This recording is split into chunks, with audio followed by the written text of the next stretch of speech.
రాజారెడ్డి గారు కొడుకు రాజశేఖర రెడ్డి గారు నాకు బాగా పరిచయాలు గనక వాళ్ళ ఆత్మతో నేను కమ్యూనికేట్ చేయడానికి ప్రయత్నించాను.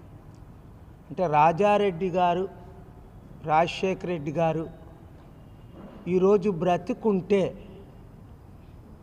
షర్మిలాని ఏ విధంగా అడ్డుకునేవారు అన్న విషయం నాకు బయలుపడింది.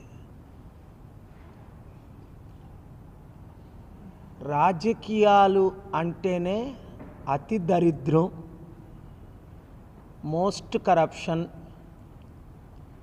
అసలు ఇంత దరిద్రం అయిన రాజకీయాలు 200 దేశాల్లో, మన దేశంలో తప్ప ఇంక ఏ దేశాల్లో ఇంత డెమోక్రసీ పేరు మీద ఇంత